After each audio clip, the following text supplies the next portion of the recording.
네, 오늘 하나님께서 우리에게 주신 말씀은 마태복음 26장 36절부터 46절까지고 마가복음 15장 34절은 화면을 통해서 같이 보도록 하겠습니다. 마태복음 26장 36절부터 46절까지 성경을 찾아주시고 같이 한 절씩 교독하고 마지막에 합심으로 같이 읽어보도록 하겠습니다.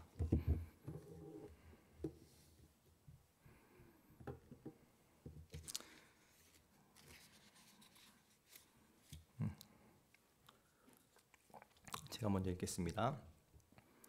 이에 예수께서 제자들과 함께 겟세마네라 하는 곳에 이르러 제자들에게 이르시되 내가 저기 가서 기도할 동안에 너희는 여기 앉아 있으라 하시고 베드로와 세베대의 두 아들을 데리고 가시세 고민하고 슬퍼하사 이에 말씀하시되 내 마음이 매우 고민하여 죽게 되었으니 너희는 여기 머물러 나와 함께 깨어 있으라 하시고 조금 나아가사 얼굴을 땅에 대시고 엎드려 기도하여 이르시되 내 아버지여 만일 할만하시거든 이 잔을 내게서 지나가게 하옵소서. 그러나 나의 원대로 마시옵고 아버지의 원대로 하옵소서 하시고 제자들에게 오사 그 자는 것을 보시고 베드로에게 말씀하시되 너희가 나와 함께한 한 시간도 이렇게 깨어 있을 수 없더냐. 시험에 들지 않게 깨어 기도하라. 마음에는 원이로되 육신이 약하도다 하시고 다시 두 번째 나아가 기도하여 이르시되 내 아버지여 만일 내가 마시지 않고는 이 잔이 내게서 지나갈 수 없거든 아버지의 원대로 되기를 원하나이다 하시고 다시 오사 보신즉 그들의 자니 이는 그때 눈이 피곤함 일러라. 또 그들을 두시고 나아가 세 번째 같은 말씀으로 기도하신 후 이에 제자들에게 오사 이르시되 이제는 자고 쉬라. 보라 때가 가까이 왔으니 인자가 죄인의 손에 팔리느니라.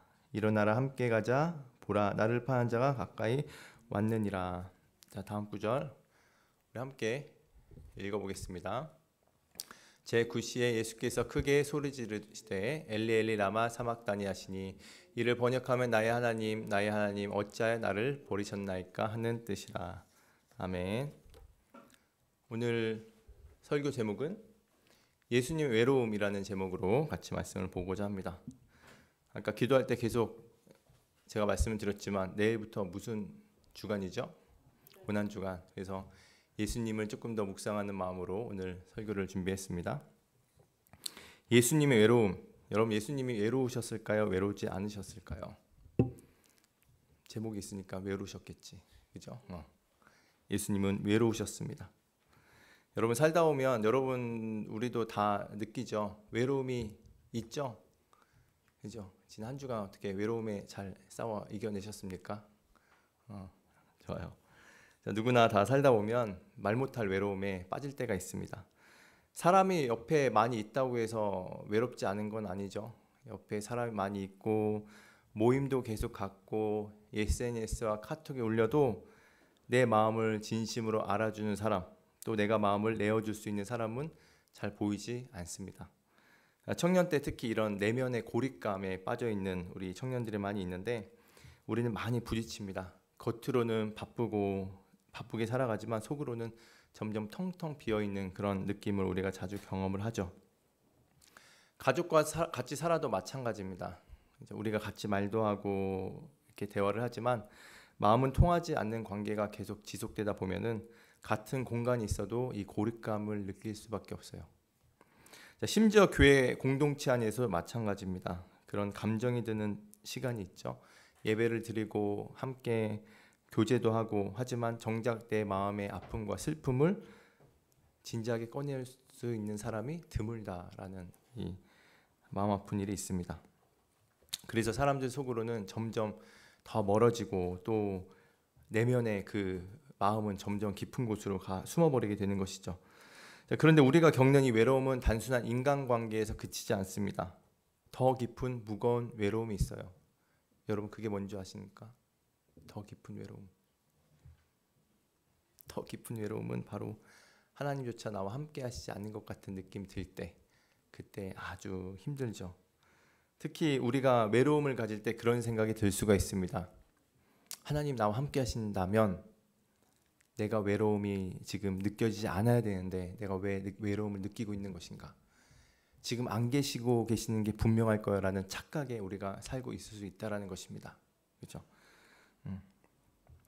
근데 과연 이게 맞는 것인가? 이게 바로 신앙인에게 찾아오는 가장 괴로운 고독의 순간이죠. 기도는 드리는데 하늘은 조용한 것 같고, 하나님을 향해서 마음을 열고 찬양을 하지만 아무 감동도 없고, 또 예배 가운데 있어도 내 영혼이 살아나 있는 것 잘 모르는 그런 순간들이 있습니다. 그럴 때 우리는 불안과 두려움을 가지고 흔들리는 우리의 마음을 볼 수가 있죠. 하나님도 나를 버리시는 건가? 왜 난 이렇게 외로움에 계속 젖어 있는 것일까? 라는 이 공허한 느낌. 근데 이것은 단지 감정으로 우리가 한탄하는 것이 아니라 신앙의 본질에 대한 물음이기도 합니다. 살아계신 하나님이 정말 계시다면 내가 왜 외로운 이 순간을 내가 느끼고 있어야 되는 것일까? 라는 게 겉으로 보기엔 원망 같지만 사실은 하나님과의 관계를 포기하기 싫은 어떠한 절박한 그 신앙의 몸부림일 수 있다는 거예요. 그래서 그 질문에 대한 답이 오늘 우리가 함께 보게 될 말씀 속에 들어가 있습니다. 예수님도 외로운 길을 가셨습니다. 십자가의 길, 그 하나님조차 침묵한 그 자리에서 그 외로운 밤 속에서 우리가 예수님과 함께 이 시간을 같이 보고자 합니다. 자, 이 외로움의 질문 앞에서 우리는 먼저 예수님의 겟세마네 동산으로 간 기도한 그 시선을 우리가 돌려야 됩니다. 겟세마네라는 뜻이 있어요. 그 뜻이 뭐냐? 기름 짜는 틀입니다. 기름을 쫙 짜는 틀이란 뜻이에요. 그런데 이게 이 말의 뜻처럼 예수님께서도 영혼에 짓눌리는 고통을 겪으신 곳입니다. 쫙 영혼의 그 깊은 그 쫙 짜는 그 느낌. 제자들이 곁에 있지만 혼자 있는 것 같은 그 느낌이 드는 그곳. 십자가에 달리시 전에 겟세마네 동산에서 예수님께서 기도를 하셨어요. 겉으로 보기에는 평범한 밤이었지만 예수님은 치열한 싸움이 일어나고 있었던 그 공간입니다. 고독의 순간, 절박한 전쟁이 일어나는 그곳이었던 거죠. 자, 그 밤 예수님은 제 3명의 제자를 데리고 이제 기도하러 가십니다. 베드로와 야고보와 요한, 세베대의 2 아들이 바로 야고보와 요한입니다. 자, 제자들에게 예수님이 38절에 보면 이렇게 말씀하세요. 이에 말씀하시되 내 마음이 매우 고민하여 죽게 되었으니 너희는 여기 머물러 나와 함께 깨어 있으라 하시고 이렇게 말씀하셨어요. 예수님이 너무 힘들다. 심경이 너무 힘들다. 너희는 여기서 나와 함께 머물러 있어라 라고 이렇게 말씀하셨어요. 근데 예수님께서 기도하고 오실 때 제자들이 뭐하고 있었어요? 자고 있었죠. 네, 자고 있었습니다. 자, 제자들 모두 자고 있었어요. 몇 번이나 자고 있었을까요? 3번이나 자고 있었습니다. 예수님께서 깨우셨지만 콜콜 자고 있었어. 예수님이 내 마음이 심히 괴롭다 그러는데 이 제자들 진짜 마음도 못 알아주고 딱 왔을 때 예수님이 허탈하셨을 것 같아. 이거 본인 니네 일 아니라고 진짜 이렇게 자고 있다니. 근데 사실 누구의 죄를 위해서 그렇게 예수님이 가신 거죠? 제자들뿐만 아니라 온 인류의 죄를 위해서 그 십자가를 지셔야 되는데 제자들은 자고 있었다라는 것입니다. 예수님 이 외로움, 어떻게 보면 인간적으로 가장 의지할 수 있는 그 3명의 제자를 데리고 올라갔는데 펑펑 자고 있는 이 제자들 보면서 심각한 그 외면감을 느꼈을 거예요. 누구도 이 고통을 대신할 수 없는 그 아주 혼자만의 싸움이었다는 것이죠. 여러분도 누군가에게 나의 그 고민과 이런 것들, 심히 괴로운 이 사정을 이야기를 했는데 상대방이 별로 공감을 잘 못해줘. 그러면 어떤 마음이 들까요? 더 외로운 마음이 들지 않을까요? 그죠? 나는 되게 심각한데 상대방은 자고 있는 거야. 지금 예수님 지금 이 말씀처럼 공감 못 해줄 때 그때 어떤 느낌이 드냐? 고통스럽습니다. 외롭고. 그렇죠?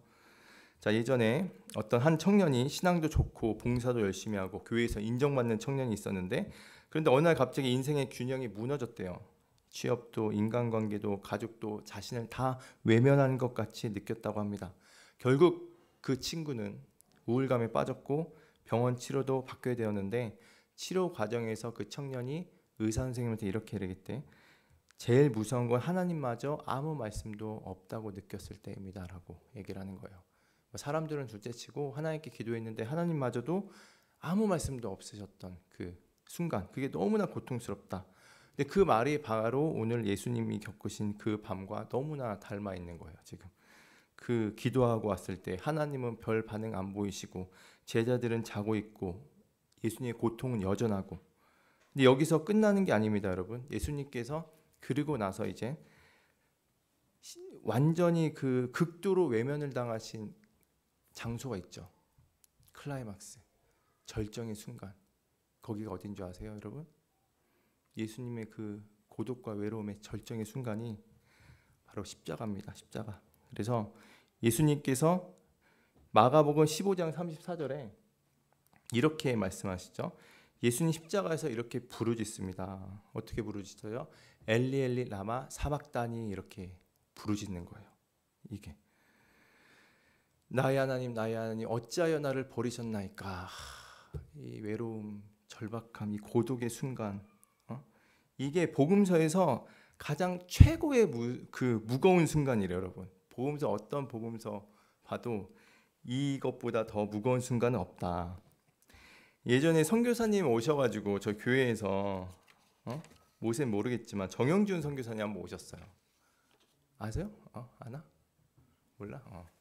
9개월 전에 설교를 하셨는데 엘리엘리 라마 사막다니를 설교하셨어요. 근데 마지막 10분 아주 최고의 순간이었어.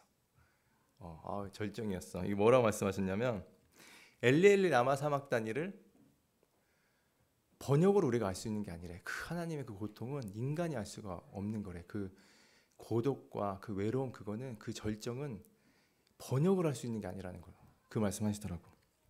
이 한 구절에 뭐가 들어가 있냐? 굳이 한번 이 단어를 만들어 보자면 예수님의 고통과 절망과 애절한 기도와 그리고 철저한 단절의 그 비명이 다 응축되어 있다라는 것, 응축되어 있다라는 것입니다. 그 엘리엘 라마 사막다니, 인간이 알 수 없는 그 처절한 고통, 외면당하는 거, 그걸 하나님께서 지금 경험하시는 거야. 심지어 하나님도 등을 돌리신 그것을 예수님께서 경험하셨다라는 거야. 그 진짜 아주 극심한 고통을, 그 고통을 여러분 아세요? 그거는 진짜 예수님만이 알 수 있을 것 같아. 예수님만. 그래서 우리도 여러분 외로움의 고통이 있지만 예수님에 비하면 사실 우리는, 그렇죠? 비교할 수 없는 그 고통이죠. 예수님도 그런데 똑같이 당하셨다, 이 외로움을. 우리는 누굽니까? 예수님의 제자죠. 제자이기 때문에 예수님을 따르는 사람들입니다. 우리 사랑한 예수님께서 그 길을 가셨기 때문에 나도 외로움을 겪을 수 있다 없다? 있다. 예수님도 참 하나님이자 참 사람을 오셔서 외로움을 겪으셨는데 우리라야 뭐 외로움을 없는 그 보장이 없잖아요. 당연히 우리도 외로움이 있다. 신학자들은 이 구절을 가리켜서 이렇게 얘기해요. 하나님의 아들이 하나님의 진노를 감당하신 순간이라고 말했어요. 하나님의 아들이 하나님의 진노를 감당하신 순간, 죄 없으신 예수님께서 죄로 인해 하나님과의 단절된 우리 인류를 대신해서 대표해서 그 자리에 딱 서 있는 거야. 근데 하나님 아버지께서 아들을 외면하시는 그 끊어진 순간을 경험하셨다. 누가 대표로? 예수님께서.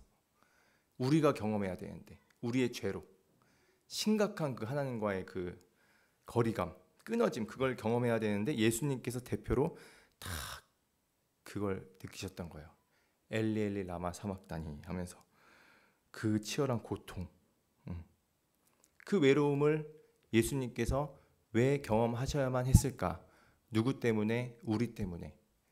예수님은 하나님과의 그 관계와 이런 것이 끊어질 필요가 없는데 이 외로움은 사실 누구 때문이다? 우리 때문에 예수님께서 그 대표로 지금 십자가를 지셨다. 완전한 단절을 경험하신 겁니다. 완전한 단절을. 그래서 우리가 죄로 인해서 그 단절을 경험해야만 했었는데 예수님께서 대신 대표로 그 치열한 그 고통 가운데 다 느끼셨던 거예요. 자, 그래서 우리가 하나님께 버림받지 않도록 예수님께서 직접 그 십자가에서 그 고통을 당하셨다라는 것입니다. 그게 뭐냐? 우리의 존재를 송두리째 완전히 사랑으로 감싸주시고 사랑하신다라는 예수님의 사랑의 증표가 되는 것이죠. 그 엘리 엘리 라마 사막다니가. 이 외침은 단순한 절망이 아니라 복음의 우리 복음의 그 음성이라는 거야. 언어입니다. 엘리 엘리 라마 사막다니, 우리 때문에 지었던 그 절박한 고독, 이 순간들을 예수님께서 그 말씀을 하시고 우리를 다시 하나님과 연결시켜 주셨어요. 그게 하나님의 사랑이라는 것입니다. 그 절대 고독, 극도의 단절의 고통, 그거. 근데 여러분, 예수님께서 그 고통을 우리를 대신해서 다 담당을 해주셨기 때문에 예수님은 또 우리의 이 외로움을 공감을 못 해주실 분이 아닙니다. 예수님 다 아세요. 여러분의 외로움 다 아십니다. 그래서 히브리서 4장 15절에 이렇게 말씀하셨죠. 우리에게 있는 대제사장은 우리의 연약함을 동정하지 못하실 이가 아니요 라고 그랬어요. 예수님은 우리와 함께 하시죠. 우리 안에 계신 예수님께서 이 온갖 모든 고난, 외로움, 배신 다 당하셨던 분이야. 그분이 우리와 함께 하시기 때문에 예수님께서 우리가 갖고 있는 모든 것들을 다 어떻게 하신다? 동정하신 분이시다. 다 공감하신 분이죠. 우리를. 왜? 예수님께서 십자가에서 다 그것을 겪으셨기 때문입니다. 그래서 우리가 겪는 외로움, 고통, 오해, 배신, 부재, 침묵 이런 것들을 다 공감하셨다. 그래서 예수님께서 우리가 예수님께 하나님 저 마음이 너무 괴롭습니다. 우리 마음이 이럴 때 예수님은 다 안다. 내 아들아. 다 안다. 내 딸아. 너 겪은 거 나도 다 겪어봤다. 그러니까 우리의 그 마음을 다 공감하신 분이시라는 거예요. 너 혼내시는 게 아니라 다 끌어안으시고 우리의 마음을 다 알고 계시는 예수님이라는 것입니다. 근데 예수님께서 그 외로움을 어떻게 견뎌내셨을까? 예수님께서 어떻게 그 외로움을 가지고 행동을 하셨을까? 우리가 하나 더 살펴볼 게 있어요. 예수님이 기도하실 때 이렇게 기도드렸어요. 내 아버지여, 만일 할만하시거든 이 잔을 내게서 지나가게 하옵소서라고 이렇게 기도를 했어요. 그런데 여기서 기도가 끝나는 게 아니라 어떻게 끝나냐? 그러나 나의 원대로 마시옵고 아버지의 원대로 하옵소서라고 말씀하셨어요. 아주 중요한 문장이 나오는데 예수님이 이 외로움 끝에서도 지금 무엇을 따라 가시려 하셨나? 바로 하나님의 뜻에 따라 가시려 하셨다라는 거예요.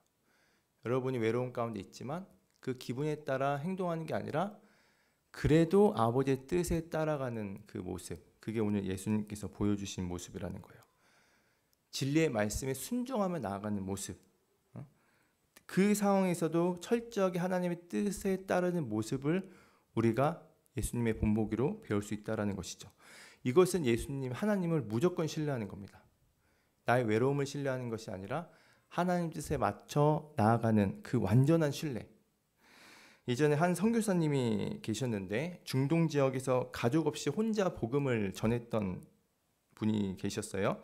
한 15년 동안 감당하셨는데 선교사님 계셨는데 누가 물어봤어요. 가장 힘든 게 무엇입니까? 물어봤는데 뭐 외롭고 이런 걸 대답이 들을 줄 알았었는데 이렇게 얘기했대요. 복음 전하는 것도 언어도 안전도 아닙니다. 가장 무서운 건 하나님이 내 곁에 계신다는 확신이 흔들릴 때입니다. 그 다른 어떤 사람과의 관계가 아니라 하나님이 내 곁에 계신다는 확신이 흔들릴 때 그때 그 외로움을 견디는 게 가장 힘듭니다라고 그렇게 얘기를 했대요. 그리고 이렇게 대답했대요. 그런데 그 순간마다 저는 예수님의 겟세마네를 떠오릅니다. 이렇게 말씀하세요. 왜? 주님도 그 길을 외롭게 걸으셨다라는 것을 기억하면 다시 걷게 됩니다. 바로 이겁니다. 예수님께서 나를 사랑하신 예수님께서 그 길을 가셨기 때문에 나도 그 길을 갈 수 있는 거. 예수님도 외로움을 겪으셨기 때문에 나도 외로움을 겪을 수 있다라는 그 믿음으로 나아가는 거. 그게 우리에게 크게 또 위로가 됩니다. 그래서 예수님이 가셨던 그 길을 가는 거, 그 진리의 길을 가는 것이 너무나 중요하다는 것이죠. 너무나 중요하다. 근데 예수님께서 우리를 위해서 이 고통 가운데 다 겪으시고 나서 우리에게 하시고 싶으신 말씀이 있었어요. 그게 뭐냐면 예수님께서 요한복음 16장 32절에 이렇게 말씀하셨어요. 보라 너희가 다 각각 제 곳으로 흩어지고 그리고 나를 혼자 둘 때가 오나니 벌써 왔도다. 그러나 내가 혼자 있는 것이 아니라 아버지께서 나와 함께 계시느니라 이렇게 말씀하셨어요. 자, 지금 예수님께서 함께 먹고 마셨던 제자들 다 떠나고 또 혼자 있는 시간이 지금 얼마 남지 않았습니다. 근데 예수님께서 알고 계셨어요. 사람의 배신 굉장히 힘드셨을 텐데, 근데 예수님께서 뭐라 말씀하셨냐? 내가 혼자 있는 것이 아니라 아버지께서 나와 함께 계시느니라 이렇게 말씀하셨어요.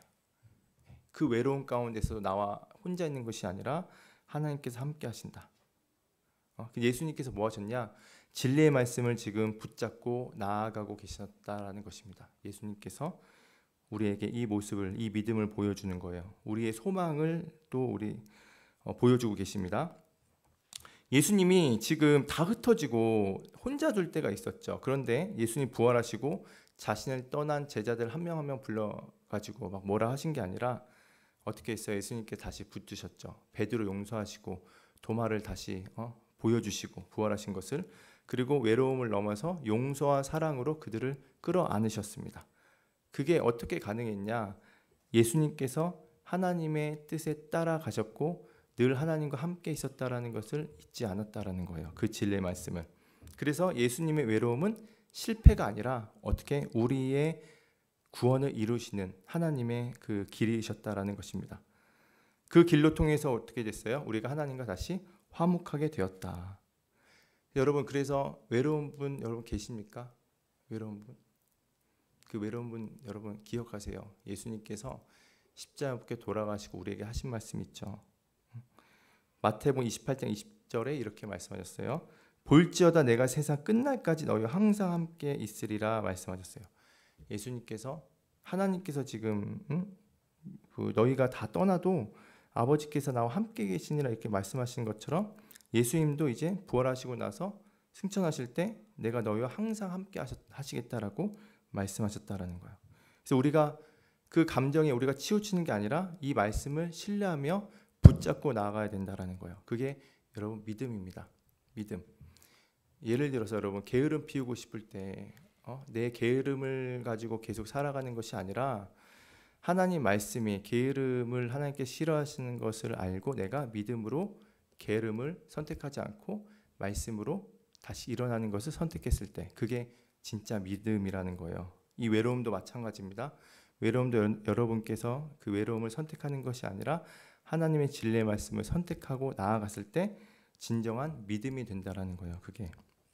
그래서 외로움은 단지 무너짐으로 끝나지 않습니다. 그 자리가 어떻게 돼요? 오히려 하나님과 가까이 만나게 되는 귀한 자리가 된다라는 거예요. 하나님께서 어떻게 일하시냐? 외로움 가운데 나를 혼자 두는 것이 아니라 나의 앞, 뒤, 내 안에서 나를 도우시는 하나님이시라는 거죠. 그래서 극도의 외로움을 경험하신 예수님께서 어떻게 하셨어요? 이 모든 과정을 다 이겨내셨습니다. 그래서 우리 안에 계신 예수님도 모든 외로움을 다 이기신 예수님이기 때문에 우리도 그 외로움을 이길 수 있다. 그죠? 우리 외로움에 너무 치우치지 말고 오늘 말씀을 통해서 같이 한번 정리 한번 해볼게요. 자, 오늘 우리가 예수님의 그 외로움을 같이 묵상을 했어요. 그죠? 그 외로움은 단지 어때요? 감정적인 쓸쓸함 이런 것이 아니라 사람들에게 외면당하고 하나님께조차 단절된 그 절대 고독이었습니다. 그런데 그 외로움은 헛되지 않았고 그 외로움은 순종으로 나아갔고 그 순종은 십자가를 낳았고 그 십자가는 우리의 구원을 이뤄내셨다라는 거예요. 그리고 예수님께서는 그 끝에는 우리 부활하셔서 어떻게 하셨어요? 우리와 함께 하신다라고 약속하셨습니다. 내가 세상 끝날까지 너희와 항상 함께 있으리라라고 말씀하셨다라는 거예요. 그래서 우리가 외로움보다는 진리를 선택해야 되는 것이고 감정보다는 말씀을 선택하는 것이고 고립보다는 순종을 선택하시길 바랍니다. 그 끝에는 살아있는 하나님의 은혜가 있다라는 것을 잊지 마시고 그 믿음을 품고 이번 한 주도 진리를 붙잡고 나아가시는 저와 여러분 되시기를 소망합니다. 네, 같이 우리 찬양하실 텐데.